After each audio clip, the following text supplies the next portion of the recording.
बहुत बहुत आप सभी का स्वागत है न्यूज 18 इंडिया पर। आपके साथ हूं मैं रुबिका लियाकत और इस वक्त आप देख रहे हैं गूंज। आज छोटी दीपावली है। न्यूज 18 इंडिया के पूरे परिवार की तरफ से आप सभी को छोटी दीपावली की खूब सारी शुभकामनाएं। हम आज गूंज शुरू करें उससे पहले अयोध्या से जो सीएम योगी आदित्यनाथ की गूंज इस वक्त सुनाई पड़ रही है, सीधा वहां ले चलते हैं। मम पुरी सुहावनी उत्तर दिशि बह सरजू पावनी, क्योंकि यह सुहावनी पुरी मेरी जन्मभूमि है। आप याद करिए, यह रामायण कहता है, यह हमारा रामचरितमानस कहता है, लेकिन जो लोग राम के अस्तित्व पर प्रश्न खड़ा करते थे, इन जन्मांतों को कभी ये दिखाई नहीं दे रहा था। ये राम के अस्तित्व पर प्रश्न खड़ा करते थे, कहते थे कि क्या अयोध्या में ही राम ने जन्म लिया है। ये प्रश्न खड़ा करते थे। ये प्रश्न केवल राम के लिए नहीं था, इस सनातन धर्म के लिए था, आपके लिए था, आपकी विरासत के लिए था, आपके पूर्वजों के लिए था। और तब भी हम मौन बने रहे। अति प्रिय मोही यहां के बासी, मम धामदा पुरी सुख राशि। बहनों और भाइयों, अब तो रामलला विराजमान हो चुके हैं और मैं आप सबसे आह्वान करूंगा, अब अवसर है। मोदी जी ने 2014 में देश के अंदर प्रभु राम के राम राज्य के अनुसार देश की शासन व्यवस्था का संचालन करना प्रारंभ कर दिया है। आपने देखा होगा, कल ही प्रधानमंत्री मोदी जी ने 70 वर्ष से ऊपर के प्रत्येक बुजुर्ग के लिए 5 लाख रुपए की आयुष्मान भारत की स्वास्थ्य बीमा की व्यवस्था को भी जारी किया है। यानी सबको स्वस्थ रखने के लिए मुफ्त में 5 लाख का एक कार्ड हर 70 वर्ष से ऊपर के बुजुर्ग को प्राप्त हो जाएगा। वे कहीं भी पैनल हॉस्पिटल में जाकर के अपना उपचार करा सकता है। आप अनुमान करिए कि 2014 के बाद से कितना परिवर्तन हुआ। 4 करोड़ गरीबों के मकान बन गए, 12 करोड़ गरीबों के घर में शौचालय बन गए, 10 करोड़ गरीबों के घर में एक एक रसोई गैस का सिलेंडर मिल गया, 50 करोड़ लोगों को प्रतिवर्ष 5 लाख रुपए का स्वास्थ्य बीमा का कवर मिल रहा है, 80 करोड़ लोग कोरोना कालखंड में फ्री में राशन की सुविधा का लाभ जो प्रदान हुआ था वह आज भी जारी है। आज भी फ्री में राशन सबको। तो ये बड़ी खबर इस वक्त सीएम योगी आदित्यनाथ वहां दीपोत्सव में अपनी बात को रखते हुए, लेकिन बातों में उन्होंने इस बात की याद दिलाई है कि अयोध्या क्या हुआ करती थी 2017 से पहले और आज कैसे उसकी काया पलट हो गई है। अयोध्या से उत्तर प्रदेश के मुख्यमंत्री योगी आदित्यनाथ ने विपक्ष पर बड़ा हमला बोला है। सीएम योगी आदित्यनाथ ने कहा है कि 2017 से पहले अयोध्या में अंधेरा हुआ करता था, सरयू को राम भक्तों के खून से रंग दिया गया था, लोगों को साबित करना होगा कैसी अयोध्या चाहिए, ये प्रश्न किया उन्होंने। आज अयोध्या में पूरी दुनिया के लोग आ रहे हैं, ये कहते हुए उन्होंने बताया कि देखिए यहां पर आलम पहले क्या था और आज उनकी सरकार यानी भारतीय जनता पार्टी की सरकार आने के बाद वहां पर किस तरीके का माहौल है। और मत भूलिए, अयोध्या की फैजाबाद वो सीट जिसने बहुत दुख पहुंचाया, भारतीय जनता पार्टी के सियासी दिल को बहुत दुख पहुंचाया और जो हिंदुत्व के उस मुद्दे पर लगातार पूरे देश में हर कोने में राम मंदिर का जिक्र हुआ करता था, उसी पर आज विपक्ष तंज कसता है। और ये भी मत भूलिए कि बस अभी वो 9 सीटों पर उत्तर प्रदेश में उपचुनाव होने वाले हैं। तो ऐसे में अयोध्या में ये छोटी दीपावली का दीपोत्सव जो जब से योगी आदित्यनाथ आए हैं तब से एक नया आयाम जो है वो रचता चला जा रहा है। और नया आयाम किस तरीके से, दीपोत्सव का इसे नाम दिया गया है। राम की पैड़ी पर लाखों की तादाद में दीप जो हैं वो सजाए जाते हैं और हर वर्ष अपना ही पुराना रिकॉर्ड तोड़ा जाता है, वहां अयोध्या वासियों की तरफ से, प्रशासन की तरफ से, और योगी आदित्यनाथ इस पर बड़ा इतराते भी हैं। हमारे साथ इस मसले पर बातचीत करने के लिए सारे खास मेहमान जुड़ चुके हैं, लेकिन जो बात कही है योगी आदित्यनाथ ने, देखिए दीपक चौरसिया वरिष्ठ पत्रकार इस वक्त स्क्रीन पर आपको दिखाई दे रहे हैं, सतीश केसिंग वरिष्ठ पत्रकार इस वक्त स्क्रीन पर आपको दिखाई दे रहे हैं, और मेरे सहयोगी अमित भी वहां पर मौजूद हैं अयोध्या में ही। जरा उनका रुख करते हैं। अमित, एक बार दर्शकों को पीछे का वो भव्य जो सीन है वो दिखा दीजिए। और आज योगी आदित्यनाथ एक अलग मोड में नजर आए, क्योंकि दीपोत्सव पर हमने खूब सुना है उन्हें, लेकिन आज तो पूरी तरह से सियासत में रंगे हुए हैं। जी हाँ, बिल्कुल रूबिका, योगी आदित्यनाथ मुख्यमंत्री आज इनका अगर स्पीच सुन ले तो एकदम एक अलग मोड पे है। सनातन धर्म की बातें हो रही। केवल योगी आदित्यनाथ नहीं, जितने भी वीवीआईपी जो अयोध्या में मौजूद हैं इस वक्त मंच पे हैं, वो सभी सनातन धर्म की बात कर रहे हैं। और जाहिर तौर पे राजनीति भी देश में बटोगे तो कटोगे के इर्द गिर्द ही है, चाहे विपक्ष हो, सत्ता पक्ष बीजेपी हो, कटोगे तो बटोगे, इसी लाइन पे चल रही है। मैं आपको तस्वीरें जरा यहाँ पर दिखा देता हूँ। हर किसी को इंतजार है शाम 6:30 बजे का, जब एक साथ 28 लाख दिए जो हैं सरयू घाट और राम की पैड़ी पर वो जलाए जाएंगे। अद्भुत नज़ारा होगा। मुख्यमंत्री योगी आदित्यनाथ इस वक्त राम की पैड़ी में संबोधन वो कर रहे हैं, और जैसे ही राम की पैड़ी से वो निकलेंगे सरयू घाट पहुंचेंगे शाम 6 बजे। शाम 6 बजे सरयू घाट में अद्भुत सरयू आरती होगी, और वो आज एक साथ 1100 धर्माचार्य जो है मंत्रोच्चारण करेंगे। और जब भी आरती की बात होती है, गंगा आरती का जिक्र होता है, तो बनारस की याद सबको याद आती है। लेकिन आज जो सरयू आरती होगी वो अद्भुत होगा, और उसके बाद मुख्यमंत्री योगी आदित्यनाथ राम की पैड़ी पर आएंगे। पहला दीप मुख्यमंत्री योगी आदित्यनाथ और आज के जो वीवीआईपी हैं गजेंद्र सिंह शेखावत केंद्रीय मंत्री, वो प्रज्वलित करने वाले हैं। और उसके बाद ये जितने भी आप दिए यहाँ पर देख पा रहे हैं, ये सभी दिए जो हैं एक साथ शाम 6:30 बजे जलेंगे। अद्भुत नज़ारा होगा। Guinness book of world record के अधिकारी यहाँ पहुँच चुके हैं। हर बार वो पहुँचते हैं, दीपों की गिनती होती है, और हर बार एक नया कीर्तिमान स्थापित करती है उत्तर प्रदेश सरकार। इस बार भी पिछले साल की अपने रिकॉर्ड को तोड़ेगी, और तोड़ने के बाद यहाँ पर अपना रिकॉर्ड कायम करेगी। लेकिन फिलहाल योगी आदित्यनाथ सनातन धर्म पर वो भाषण देते हुए, और जाहिर तौर पे 2014 से पहले की स्थिति वो यहाँ के लोगों को बता रहे हैं, और 2014 के बाद किस तरीके से लगातार बदलती रही है। और खास तौर से 2017 में जब मुख्यमंत्री योगी आदित्यनाथ ने सूबे का सत्ता अपने हाथ में लिया, तो 1.25 लाख दिए से दीपोत्सव की तैयारी हुई, दीपोत्सव की शुरुआत हुई। और आज ये पूरे अयोध्या में 35 लाख दिए जलाए जाएंगे, तो 35 लाख पर आज ये पहुंच गया 2024 में। रूबिका। ओके अमित, अभी तो क्योंकि आप उस वहां के माहौल में हैं, मैं कई दफा वहां पर गई, और एक बार जब आदमी उस माहौल में खो जाता है, तो वो सियासत की बारीकी हो या फिर जो इस वक्त यहाँ पर खींचतान चल रही हो, उससे एकदम परे हो जाता है। एक बार फिर से मैं दर्शकों को बता दूं कि एक एक बात जो कही जा रही है, उसके पीछे बहुत बहुत गहराई के साथ एक भाव प्रकट करने की कोशिश है योगी आदित्यनाथ की। और मत भूलिए कि उसके पीछे एक दर्द भी है। सुनिए सबसे पहले इस बयान को योगी आदित्यनाथ के अब से कुछ ही देर पहले जो वो भाषण में दे रहे थे। 8 वर्ष पूर्व ये 8वां संस्करण है दीपोत्सव का, और प्रथम संस्करण में जब हम लोग आए थे, राम कथा मंडप भी छोटा था, भीड़ में उत्साह था, लेकिन एक ही स्वर गूंजता था, और वह स्वर एक ही गूंज रहा था, एक ही नारा लग रहा था। वह नारा था, चाहे वह संतों की ओर से, चाहे वह भक्तों की ओर से, एक ही नारा था कि योगी जी एक काम करो, मंदिर का निर्माण करो। तो सुना आपने, योगी जी एक काम करो, मंदिर का निर्माण करो। दीपक चौरसिया भी हमारे साथ है, सतीश केसिंग भी हमारे साथ है, और कुछ राजनीतिक मेहमान अब से कुछ ही देर में जुड़ने वाले हैं।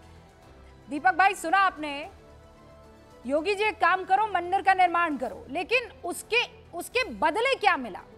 बार बार विपक्ष तो यही पूछता है कि बड़ा राम मंदिर पर आप लोग इतराते थे, फैजाबाद की जनता ने बता दिया ना, और आज चुनावों के बाद योगी आदित्यनाथ वहां पहुंचे हैं। अब देखिए रूबिका, सिर्फ एक चुनाव से, फैजाबाद सीट से इसको जोड़कर ये कह देना कि ये काम कम हो गया है या इस काम को कम कर आका जाए, ऐसा हम बिल्कुल नहीं कह सकता है। वो सिर्फ एक चुनाव का मसला था। आप आने वाले समय में देखिएगा कि अयोध्या को लेकर क्या नैरेटिव बनता है। आज दुनिया में हम कहीं भी घूमने जाते हैं, मेरे दुनिया के हर कोने से दोस्त मुझे बोलते हैं कि एक बार अयोध्या जाकर, स्पेशली सिंगापुर से आ रहे हैं, लंदन से आ रहे हैं, अमेरिका से आ रहे हैं, और एक बार भगवान श्री राम के मंदिर का वो दर्शन करना चाहते हैं। रूबिका, 1992 से लगातार मैं अयोध्या जा रहा हूं। पहले एक छात्र के रूप में गया, 93 से एक पत्रकार के तौर पर, और अयोध्या के हर उतार चढ़ाव को मैंने देखा है।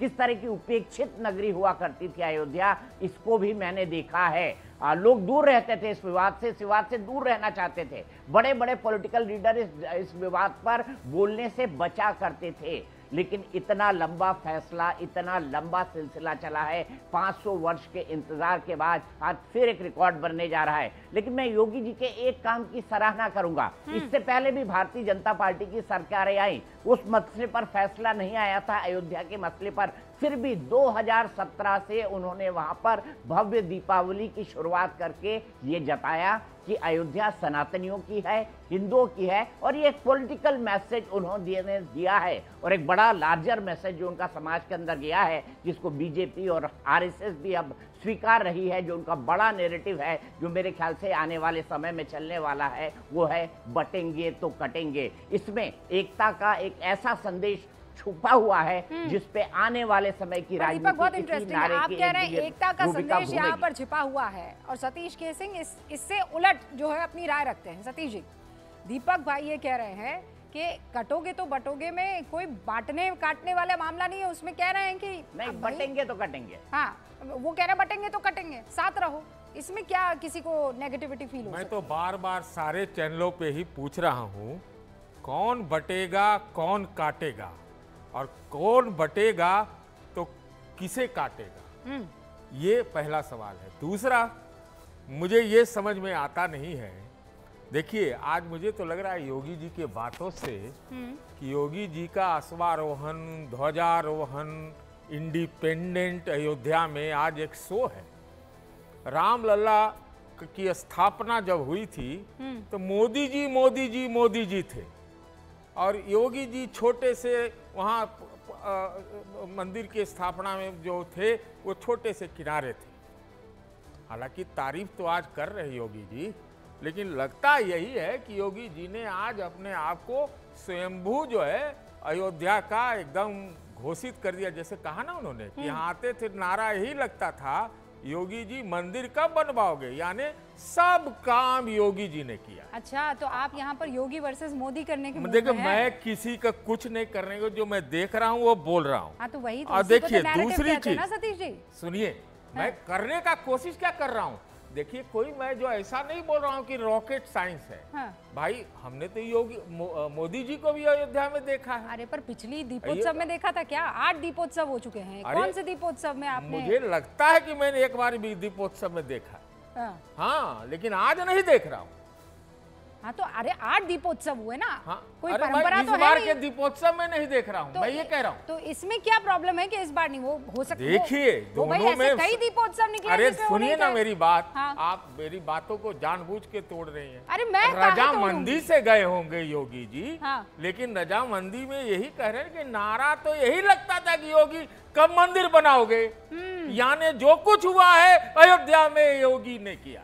क्योंकि मुख्यमंत्री है भाई। आप अरे आज मुख्यमंत्री की तारीख सब, में मुख्यमंत्री के तौर पर सीजीआई जो थे उन्होंने कुछ नहीं किया। हाँ, बिल्कुल किया है। क्या ना, उनको भी तो सपने आए थे। तो फिर अगर सतीश जी, आपको लगता है योगी जी ने नहीं किया, तो मान लीजिए योगी जी ने नहीं किया है, खुश रहिए ना, दिवाली का दिन है, काहे खींच रहे इस मसले को? अरे वो आपसे हम लड़ने के लिए नहीं आए हैं भाई। आप भी राम भजिए, हम भी भजेंगे, लेकिन जो हम देख रहे हैं उसको देखने में देखने में आप दोनों की राय एकदम अलग है ना, तो मैं दोनों की राय रखना चाहती हूँ। ये जो बात अभी दीपक जी इन्होंने कही है, सतीश नहीं, मैं उनके सवाल का जवाब दूंगा। हाँ, दीजिए ना, दीजिए, आप ही का जवाब खोजना चाहता हूँ। मैं सतीश भाई, आपसे इतिहास मैंने सीखा है, जब हम साथ में रिपोर्टिंग किया करते थे। ऐसा कहूं तो गलत नहीं होगा, क्या हिंदुस्तान का इतिहास बटेंगे तो कटेंगे का नहीं रहा? क्या जो इस्लामी आक्रांता है, चाहे स्लेव डायनेस्टी से लेके मुगल तक, हम बटे इसीलिए कटे ना, उसके बाद अंग्रेजों ने बांटा और हमको काटा, और जाते जाते हमको भारत और पाकिस्तान के तौर पर वो बांट कर गए। बटे हैं तभी कटे हैं ना, और जब वो बटेंगे तो कटेंगे की बात कह रहे हैं तो हिंदू सनातनियों को कह रहे हैं कि अगर आप अपनी एकता नहीं बनाए रखोगे, और ये तो बड़ी पुरानी कहानी, एक लकड़हारा होता है पंचतंत्र की कहानियों में से एक है, जहां तक मुझे याद आता है कि एक लकड़हारा होता है, वो अपने 4 बच्चों को बुलाता है, एक एक लकड़ी अलग अलग देता है, बोलता है तोड़ दीजिए उसको, उन्होंने तोड़ दिया, लेकिन जब गट्ठर बन गया तो वो नहीं टूट पाया। दीपक जी, हम भी समझते गट्ठर बन गया तो वो नहीं टूट पाया। तो अगर एकता से रहने की बात योगी जी ने कर दी है तो इसमें नफरत क्या है, ये बताइए ना। हाँ बताइए। मैं ये कह रहा हूं जो आप बता रहे हैं वो एकदम बिल्कुल सही है, क्योंकि हम हजारों साल से बटे हुए हैं और अभी भी बटे हुए हैं। हम तो कहते हैं दीपक जी, हम और आप भी बटे हुए हैं, और बटेंगे तो और कटेंगे। सतीश जी कोई देखिए, आपने भी मेरी लाइन पकड़ ली। लेकिन हिंदू सोशल ऑर्डर से भारी दिक्कत है, भारी दिक्कत है। अगड़ा पिछड़ा को नहीं देखना चाहता, अगड़ा दलित को नहीं देखना चाहता, और वो बटा हुआ नहीं है तो क्या हुआ है, इसीलिए तो कटा हुआ है। और आप सोचते हैं कि सतह पे आप जो है स्त्री चला दोगे, आयरन चला दोगे तो सब काम हो जाएगा। अरे आमूल चूल परिवर्तन करो, तब जाके एक हो गए। ये फालतू की बात है। मुझे ये बताइए, क्या ये आपने खुद मान लिया हमारा इतिहास है, तो इस नारे में आपको क्या दिक्कत है? बताइए ना, एक पहली दिक्कत बताइए, दूसरी बताइए, तीसरी बताइए दिक्कत बताइए। ये तो एकता वाला नारा है, इसमें नफरत कहाँ है, थोड़ा समझाइए सतीश जी, दाएं बाएं मत करिए। कतई नहीं कह रहा हूँ नफरत की नहीं, ये सतही है। मैं कह रहा हूँ सतही है, आमूल चूल करिए, ये झूठ सच का ये से मत फैलाइए कि सब एक है। क्या हिंदू सोशल ऑर्डर में कोई दलित भाई को देखना बड़ी पसंद बात करता उन्होंने है? एक लाइन के अंदर समझा दी कि आज दिक्कत क्या है, वो सतही लग रही है आपको। आप बताइए, आप कुछ गंभीर बात कर लीजिए ना। ये नारा क्यों गलत है, इसको मुझे समझा दीजिए। कर रहा हूँ कि आपके पल्ले योगी जी का नहीं ये पड़ रहा। नैरेटिव क्यों गलत है, ये समझाइए मुझे आप। मेरे गांव में तो यही देखता हूँ कि कोने में दलित भाइयों का बस्ती है। क्यों है भाई? नहीं पर सतीश जी, आप बड़ी तो ऐसे कह पुरानी रहे हैं, स्टोरी है। लेकिन सतीश भाई, जी, बड़ी पुरानी इस वक्त स्टोरी है। देश का प्रधानमंत्री कौन है, ये बताइए मुझे। यहाँ पर ये बड़ी पुरानी देश भाई, का तुमको प्रधानमंत्री ये सब कौन है? काम करना चाहिए ना। अरे कौन है? आप चूंकि आप जात की बात कर रहे हैं, क्यों देना पड़ रहा है कि क्या? बटोगे तो कटोगे? अरे तो अच्छी बात है ना, बटोगे तो आप कटोगे बटे तो अच्छी हुए बात हो। है ना। उसको एक करो, उसको पहले तो उसके लिए काम करो। अरे और नहीं कटोगे, उसके लिए आपको बताना तो पड़ेगा कि बटना नहीं है, बताना बताना पड़ेगा तो ना। कुछ करना भी तो पड़ेगा। तो किया नहीं जा रहा है, बताइए। इसीलिए क्या? पूछ रही हूँ आपसे, क्या किया जा रहा है? देश की प्रथम राष्ट्रपति इस वक्त कौन है? कौन सिंबोलिज्म से काम नहीं सिंबोलिज्म? चलेगा जी। अरे ये क्या बात कर रहे हैं आप? सिंबोलिज्म है ये? काम नहीं है, पहले भी हुए राष्ट्र। ये सिंबोलिज्म है? अरे पहले भी हुए। आपने कहा अच्छा मुझे ये बताइए, कौन आदिवासी महिला जो बन गई थी राष्ट्रपति, एक नाम बताइए, पहले कब थे? महिला पहले नहीं, मैं सिंबोलिज्म में ही बताइए कौन था? दलित देश के राष्ट्रपति बने। नहीं, महिला बताइए ना सर। मैं कह रही हूँ symbolism is very important and why not sir? देखिए बहुत छोटा, यस है, लेकिन छोटा, बहुत छोटा। नहीं, बहुत छोटा क्या होता है सर? अब आप मुझे ये बताइए, आप मुंडन करवा कर आए, हाँ जी, है ना? क्यों? ये मैं कह दूं कि सिंबोलिज्म है? नहीं हो सकता ना। देखिए, मुंडन इसलिए करवा के आए हैं आप क्योंकि बस रहने दीजिए उसको। नहीं, इसलिए क्योंकि घर में कुछ ऐसी चीज होगी, ये संस्कार है, राइट? लेकिन ये सिंबोलिज्म भी है। अब आप कह रहे हैं कि सिंबोलिज्म नहीं होना चाहिए, क्यों नहीं होना चाहिए सिंबोलिज्म? देखिए, आप इसको मेरे इससे मत जोड़िए सिंबोलिज्म। मैं आपको एक छोटा सा उदाहरण दे रही हूं। सुनिए, मैं एक स्ट्रक्चरल बता रहा हूं। देखिए, हिंदू मुसलमान के बाइनरी से सोचने पर आपको ऐसी चीजें दिखेंगी, कभी 80-20, कभी 80-20, कभी बटोगे तो कटोगे और कहोगे कि रामराज ये नहीं कहता है, रामराज नहीं कहता ये। क्या नहीं कहता? यूनिटी की बात नहीं करता क्या? मैं रामराज्य समझा दूं आपको, रामराज्य क्यों है, और भारत में रामराज्य की अवधारणा क्यों है, ये भी सुन लीजिए। नहीं, आपको दर्द किस बात का? पहले मुझे एक ये बात समझा दीजिए, किस बात का सतीश जी? अगर ये बात कटोगे तो बटोगे तो कटोगे। तो नहीं, मैं सवाल पूछ रही ना, बटोगे तो कटोगे, है ना? अब ये कहते थे कि जब आप अकेले खड़े रहोगे तो कोई भी आपको खत्म कर देगा, सब जुड़ के रहो, बंद मुट्ठी हमेशा मजबूत होती है। ये आपको इस नारे से दिक्कत क्या हो रही है? हमको नारे से कोई दिक्कत नहीं है, लेकिन नारे के साथ कुछ चारा भी तो चाहिए काम करने के लिए। कौन सा चारा चाहिए? चारा चाहिए कि पूरे सोसाइटी में इगैलिटेरियन चीजें बनाओ, उसके लिए मेहनत करो। आप कहो खाली कि नहीं जात जात जात कुछ नहीं होता, तो वो कौन कर रहा है? वो कौन कर रहा है सतीश जी? कौन कर रहा है? सब कर रहे हैं। पत्रकार से जात कौन पूछता है? मुझे बताइए वो कौन कर रहा है? मालूम नहीं ऐसे नहीं कीजिए। ना बताइए मुझे, ना पहले मुझे बताइए, हलवा सेरेमनी में जात कौन पूछता है? मुझे ये बताइए, आप मुझे बताइए ना। हलवा सेरेमनी में खड़े जितने अधिकारी हैं उनकी जात कौन पूछ रहा है? राहुल गांधी पूछ रहे हैं। पत्रकारों की जात कौन पूछ रहा है? राहुल गांधी पूछ रहे हैं। जहां मिस यूनिवर्स में जात कौन पूछ रहा है? राहुल गांधी पूछ रहे हैं। उनकी बात कीजिए ना, वो बांटने और काटने की बात कर रहे हैं भाई। अरे वो बांटने काटने की बात नहीं है, ये बात सीधे हिंदू मुस्लिम बाइनरी पर हो रही है। आप इस चीज को समझिए। और आप सोचते हैं कि 24 करोड़ मुसलमानों को आप इस तरह से अलग थलग करके कर लेंगे, तो ये नहीं होगा। उनको जोड़िए, उनको इंटीग्रेट कीजिए। एक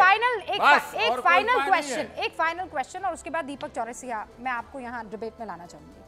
आप कह रहे हैं मुसलमानों के साथ इनको बहुत दिक्कत है, ये लोग कोने में घुसेड़ के रखते हैं मुसलमानों को।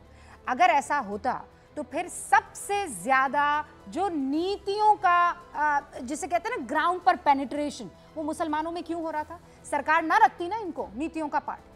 क्यों पहुंचा रही है बिजली? क्यों पहुंचा रही है सिलेंडर? क्यों पहुंचा रही है तमाम दूसरी जितनी भी सहूलतें बाकियों को मिलती है? क्यों बताइए सतीश जी, बताइए ना।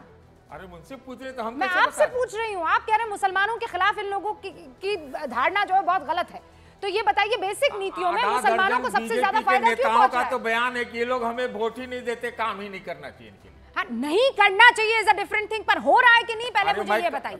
ये करना चाहिए, ये तो अच्छी बात है। नहीं तो इसके तारीफ में ये मत यही काम करिए, सारी जातियों के लिए कीजिए, सारे धर्मों के लिए। नहीं सतीश जी, आपने कहा कि ये इनके खिलाफ है। अगर खिलाफ है तो इनके लिए नीतियां क्यों बन रही है? खिलाफ 80-20 के अगर नारे से, खिलाफ ये 80-20 के नारे से, इस बात से कि बटोगे कटोगे के नारे से क्यों कहा है? मुसलमान ने क्या कसम खा रखी है जीवन भर कि भाजपा को वोट नहीं देगा?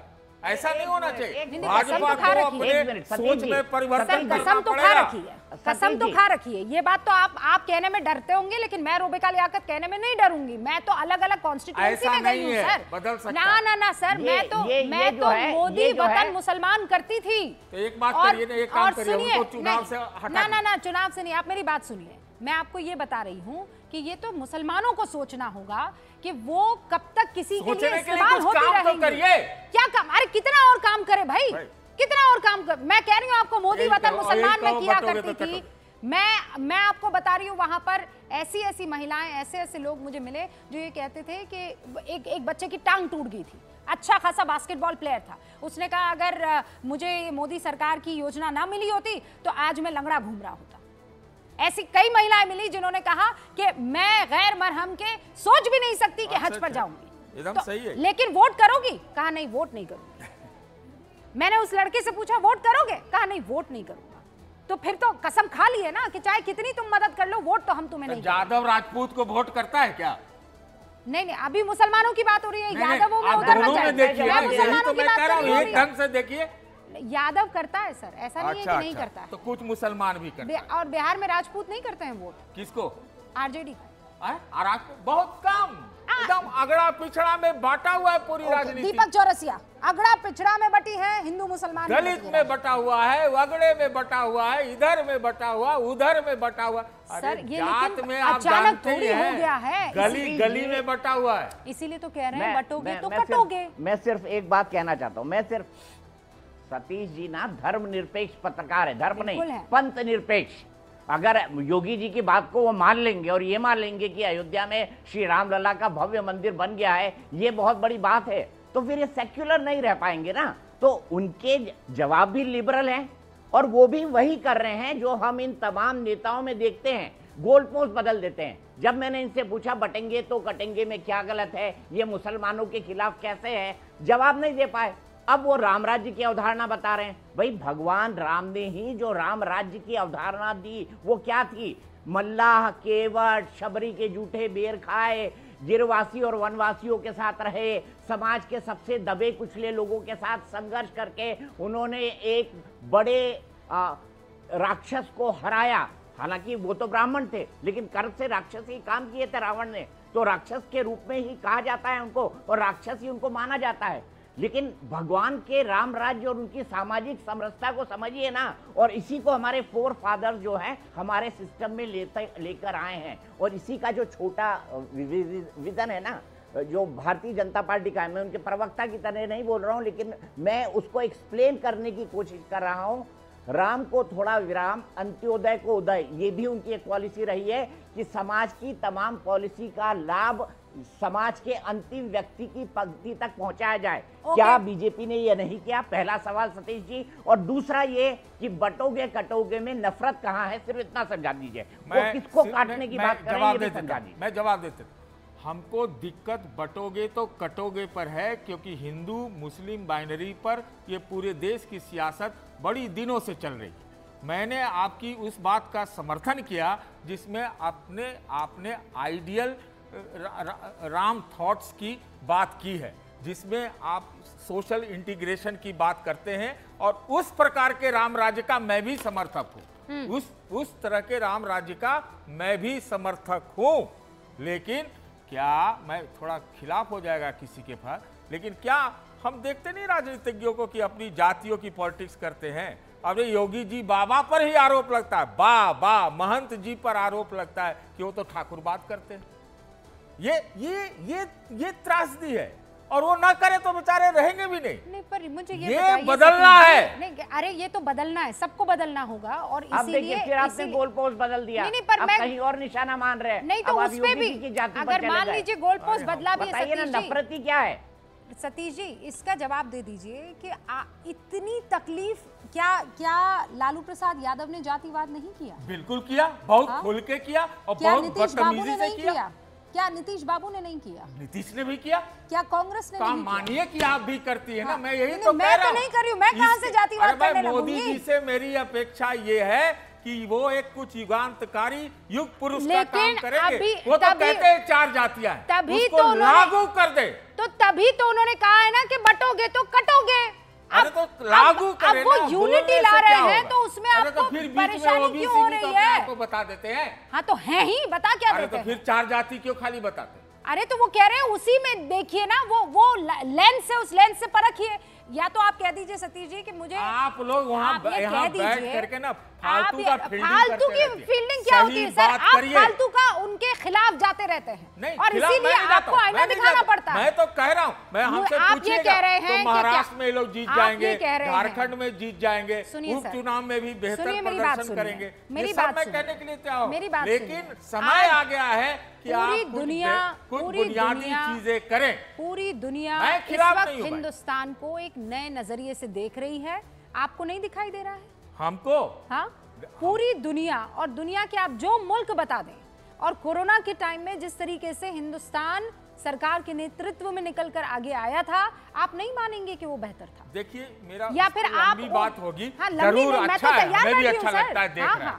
अगर देख रहा है तो अच्छा लगता है, अच्छा लगता है, ये बात सच है। तो मानते क्यों नहीं हो आप? है? तो आप मानते क्यों नहीं? मैं गलत, देखो जो गलत चीजें हैं उसको बोलूंगा, क्यों नहीं बोलूंगा? मैं यहाँ पर एडवोकेसी करने नहीं बैठा हूँ। नहीं, पर ऐसा लग तो रहा है ना सर। लगने दीजिए, अगर लग रहा है तो लगने दीजिए। सतीश भाई क्या गलत है बताइए ना, फिर मैं काउंटर सवाल पूछता हूँ आपसे। क्या गलत है बताइए? क्या गलत है? क्या चीज, क्या गलत जानना चाहते हैं आप? हमको सही भी पूछिए तो हम दोनों बताएंगे। नहीं पहले गलत, क्योंकि आप गलत दिशा की बात आप जो ये कह रहे हैं ना कि ये 20-80 की राजनीति, बंटवारे की राजनीति, जातिवाद की राजनीति, ये मैं आता इस पे आता हूँ। मैं सिर्फ एक लाइन आपको बताना चाहता हूँ। राहुल गांधी जाति गणना सिर्फ इसलिए कर रहे हैं क्योंकि उनको लगता है कि हिंदुत्व और राष्ट्रवाद की काट जाति की जनगणना है, हिंदुओं को जातियों में बांटो। इसी का एक काउंटर नैरेटिव योगी जी ने दिया है। तो गलत क्या बोला, यही तो पूछ रहा हूँ आपसे, एनालाइज कर रहा हूँ, एक पत्रकार के तौर पर विश्लेषण कर रहा हूँ। गलत क्या बोला है बताइए?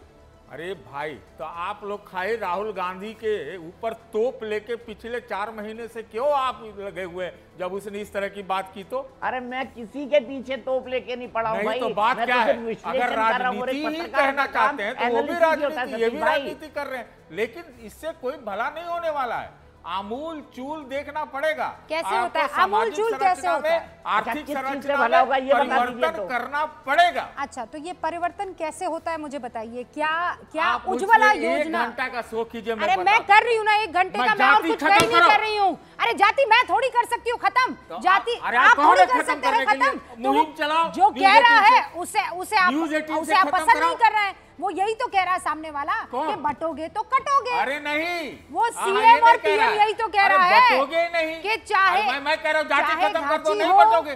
चाहे आप पिछली जाति हो, चाहे अग्रिम जाति हो, आप सबको बटना नहीं है, आपको साथ रहना है। बटोगे तो कटोगे। वो देखिए, हमारा अगर अपना स्वार्थ अलग अलग है, मैं एक दलित भाई हूँ, मुझे आप बाएं दाएं उलट पलट ऐसे जैसे तैसे रखोगे, मैं भी तो अपना राइट मांगूंगा। ये तो संविधान आ गया, इसके वजह से ही कुछ पिछड़े तबकों का उद्धार हो गया, नहीं तो कहाँ कह रहते भाई, रास्ता लोग बदल देते थे।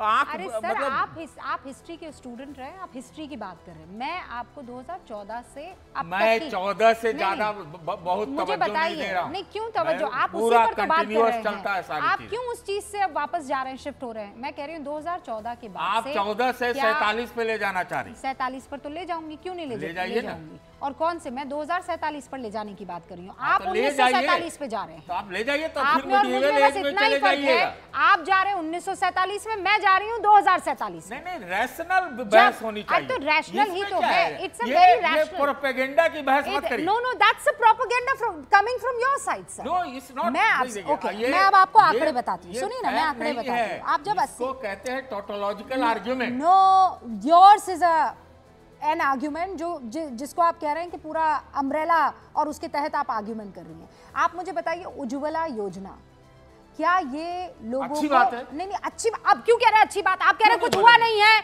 आमूल चूक परिवर्तन होना चाहिए। क्या उज्ज्वला योजना आमूल चूक परिवर्तन था कि नहीं था? मनरेगा कैसा था? आप देखिए, आप सामने वाले की वकालत कर रहे हैं। मैं क्यों नहीं कहूंगी कि मनरेगा ठीक नहीं था? ऑफकोर्स ठीक था मनरेगा, लेकिन उस मनरेगा में आप देखिए किस तरीके से क्या पैसा पहुंचता था।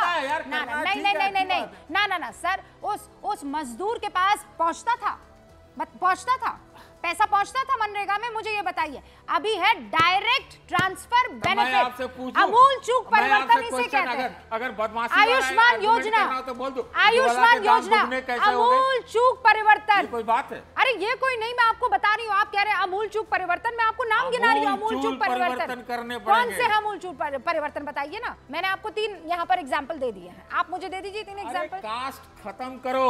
कास्ट ऐसे खत्म नहीं होती है सर। करो कास्ट खत्म। कैसे खत्म? अरे आप उसके लिए मैं बताती हूँ एक तरीका। हिंदू मुस्लिम यूनिटी पर जाओ। हिंदू मुस्लिम यूनिटी, सबका साथ, सबका विकास, सबका विश्वास, सबका प्रयास क्या था? सबके बढ़ाओ, सबका साथ, सबका विकास, सबका नारे देते रहो। नारे देने से कुछ नहीं होता। और अरे तो फिर क्या दे दे आपको? मोदी अपना कलेजा निकाल कर दे दे, गुर्दे निकाल कर दे दे, अब क्या दे दे मोदी आपको? प्रयास कैसे होगा? कैसे होगा भाई? दीपक चौरसिया, नहीं होगा।